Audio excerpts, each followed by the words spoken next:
Hi, I'm Jeff. Hi, Jeff. I'm Melissa. Nice to meet you. Nice to meet you too. I got a question for you. Okay. If you were going to be any kind of animal, what kind of animal would you be?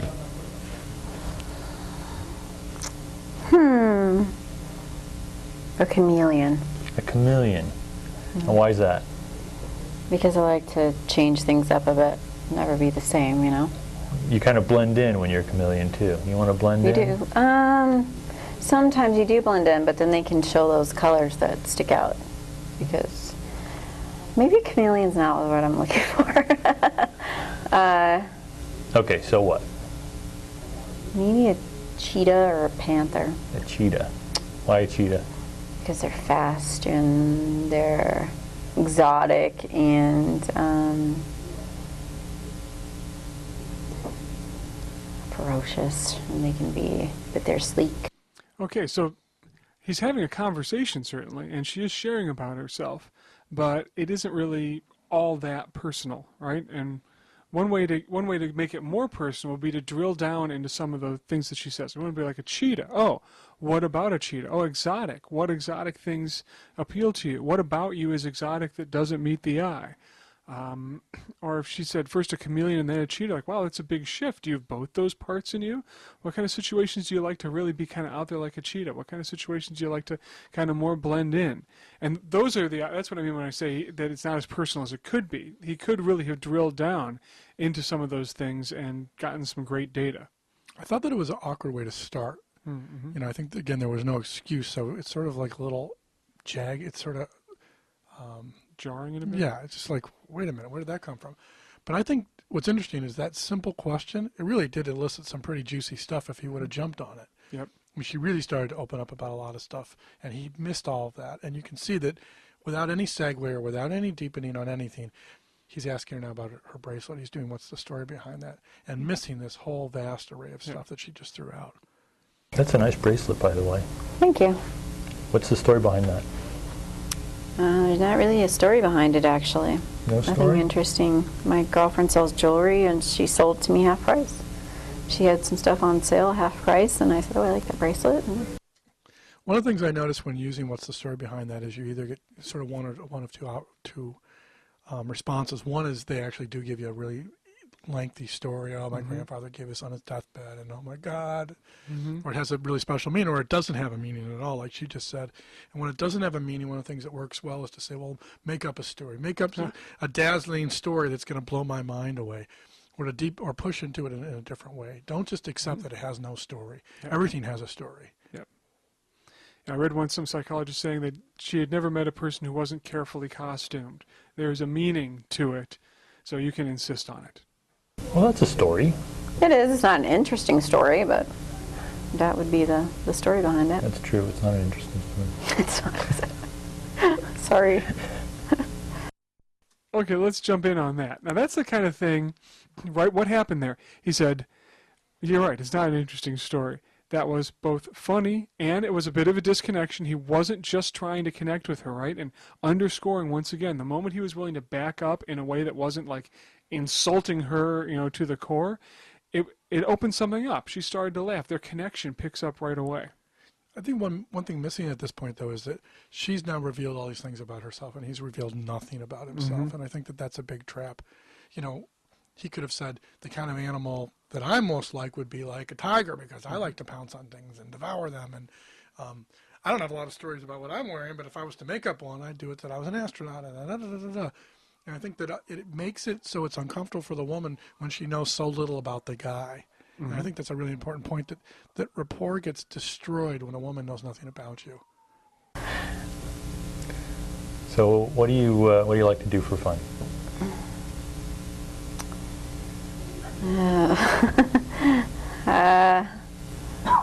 Well, there's a lot of things I like to do for fun.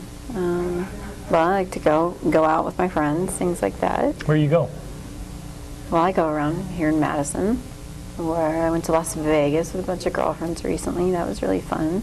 And for me, the mismatch between her affect, the way she looked when she was saying, I really like to have fun, is something I would have given her some shit about.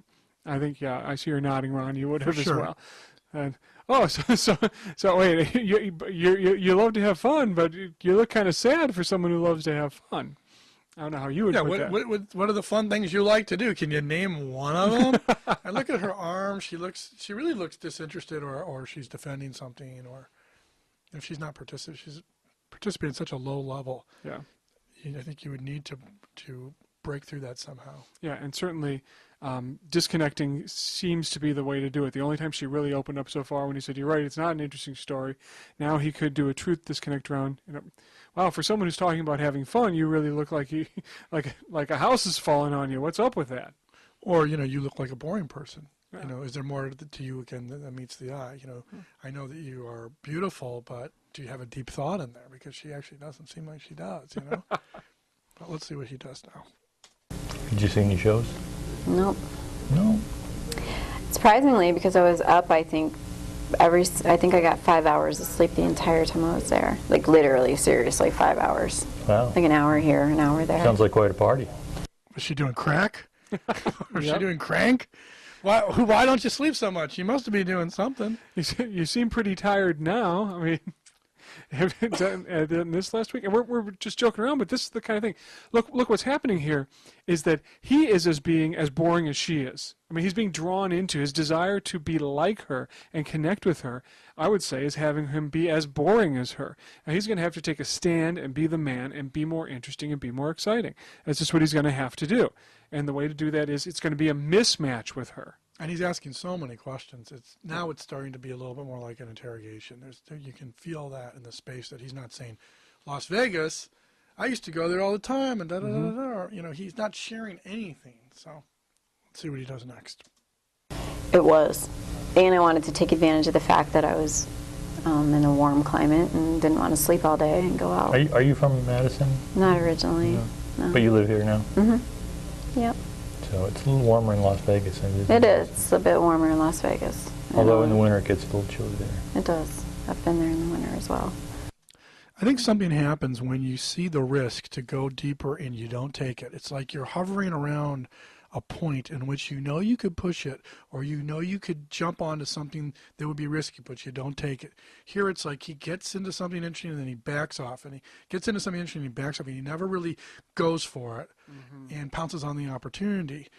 What happens is it breaks it, so it's all decomposing in front of our eyes. Yeah, absolutely. Keep an eye out for this in yourself. If you're in this situation where you feel like because you can almost get there, he's like hovering around and just taking little pokes at things. Follow up, drill down, so to speak. I mean, come on, you're in Vegas, you're not sleeping. What are you doing? Yeah. Did you have an affair? Did you do this? Did you go to? I hear there's these live sex shows. What were you doing? You doing drugs? What's the Are you a craziest drug thing you did addict? there? Yeah. What stays in Vegas? What happens in Vegas stays in Vegas. So tell me something about that. Come on, you look like you've got a secret dark side. Look at her. Yeah. You know she does. Look at her. Yeah. But it's fun. Have you been there? Oh yeah, many times. Where do you like to go? Now, this is going to categorize me as a geek, but I went. Why would you say that? The Star Trek experience. Okay, well, hey, everybody's into their own thing. Doesn't mean you're a geek. I know people that like Star Trek that I don't find geeky. Well, geek's not a bad thing. Okay, he'd be better off here saying something like, if he's going to tell her the Star Trek thing, he'd say, here's something that I would not have thought would be incredibly cool, but it turns out it really was. They got this stupid Star Trek thing there that actually blew my mind. I cannot believe what a good job they did on it. Have you ever been on something like that it just blew you away? If you're going to go with that at all. I think he just fucked up by even talking about it at this point, because there isn't. Her interest in him is so teetering that to do something that is pretty geeky is really going to push him over the edge of her lacking in interest. Or to say, do you do anything that's geeky too? Or to frame it in her reality. But I think he kind of put himself out so she would just disqualify him. Yeah, just to end it. He's putting himself out of his misery in this case. No, but okay, whatever. Go ahead. You went to the Star Trek experience, and so what was that? What is that? It's this thing where you go and they have basically recreated the Enterprise, and it's supposed to kind of look like a kind of a goofy ride at the beginning, where they put you in like a little motion controlled ride where Like a shuttle like kind a of- shuttle kind of thing, and they're supposed. I mean, It except gives you this sense Right. of the experience. but that you're, yeah, but that's kind of it's kind of intended to lead you on, because it's actually more significant than that. They actually do this kind of impressive thing where you're standing there waiting to get onto the ride, and then the lights all go out, and then suddenly you find yourself on the bridge of the Enterprise, and it's as if you were in a transporter and you were beamed onto the Enterprise. And it's actually kind of impressive the way they do it. They reconstruct this set around you basically somehow. I'm still not quite sure how they do it. They do it quickly. I don't even know what to say. Yeah, the takeaway here, I think, would be just what you were saying about how when you don't take the risk, when you don't go deeper, when you don't ask follow-up questions, and you just end up hovering around, you're going to end up not sharing anything particularly deep. He's not talking about passion. He's certainly not connecting to her passion. I think one thing, though, that came to mind that would be interesting would be to have her visualize it and touch her and make it and physicalize it, which would be, all right, close your eyes. Now we're going to beam you onto this, and I'm going to imagine we're both wearing these things, and we're going to act out a scene from the show, or I think that there'd be a way to make it very alive and real, and that might be worth it. But, Sure, like to walk her through it like a guided visualization. or even to grab her hand and say, okay, let's jump into, to make it more interactive, which Yeah, it's not. and I'm not even clear how you would do that with this particular thing, but yes, absolutely. And anyway, it's just kind of a fun thing. and so do you dress up in like Trekkie clothes or? No, not really. Well, I know some people really get into that. Like, I used to, but when I was younger, but these days not quite so much. We're also missing the paradoxical part of him. You could say, like, I'm really an adventurous guy, and I've hiked the Grand Canyon, I do this, and I admitted I'm a geek too. So you could frame it as though I'm interested in these sort of colliding universes of topics, but he's just showing I'm a geek, I'm more of a geek, I'm more of a geek. He's not demonstrating enough interesting things. And the funny thing about this guy is we got to know him as we were filming this, and he could say, I'm really into this other thing that you really wouldn't expect, and I'm into this, the contrast would make it interesting. Totally. He is a very interesting guy. Yeah, the mono-ness of this is monotonous. But I still enjoy it, but it's not. so that's what you did the whole time you were in Vegas? That was one of the things I did. I gambled a little bit, a little blackjack, a little slots. I went to see Blue Man Crew. That's a great show. I've heard. I haven't seen that, but I've heard. And I went to see Cirque du Soleil as well. That's also a great show. Yeah. What else did I do? So some of these you could really talk about in an imaginative way. Like, I went to see Cirque du Soleil. Have you seen that? Have you seen their videos? It's amazing. Imagine what it would be like to be one of these people who does all these incredible convolutions and contortions to amazing music. Have you ever done anything like that? Have you ever done gymnastics? There's Totally, I agree.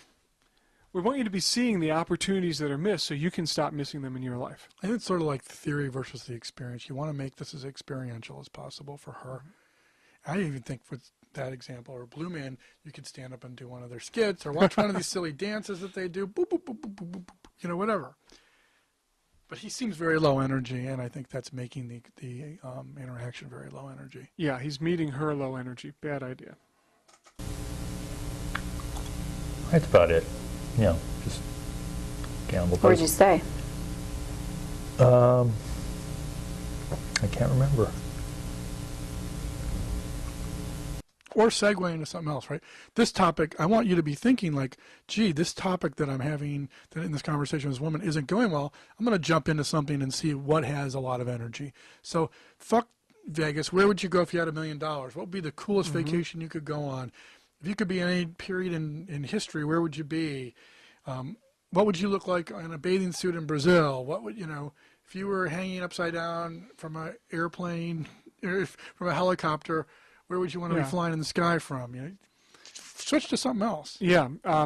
Another thing that he could do to make this more physical, and this is just to give you an example of, once again, you're not limited to just sitting in two seats. Like if you're if it's so incredibly low energy with a woman, and you're going to throw yourself into the interaction, try saying something like, "All right, no, you know, we got to get up right now. We got to get up right now and jump up and down. We got to jump up and down because both of our energy is low. Your energy's killing me. My energy's totally low. We got to get up. We got to, you know, come on, stand up, jump if you jump. I want to see you jump up and down 5 times. I'll do it too." Just, you're not, it's like, I don't know if in grade school you ever had this thing where they gave you a piece of paper and everybody just drew in the corner and they're like, "No, you can draw outside of the corner. Cover the whole page, you know. Think outside of the box." Well, those may seem like platitudes, but in this situation, think outside of the chair. If there's no energy because you're both just falling asleep, get up and have her get up. Or better yet, if there's something you can go do together, take her to do it. You know, I'm drawing a blank as the name of the hotel. Was it like on the Strip or one of the big It was on the Strip. hotels? It was one of the big hotels on the Strip. Mm-hmm. I think it was the big pyramid-shaped one. The Luxor? Luxor, that's it. That is it. It was the Luxor. Yes, it was. That's where the living. Yeah. They're at the Luxor. Mm-hmm. Cool. So that's it. We'll go on to the next one.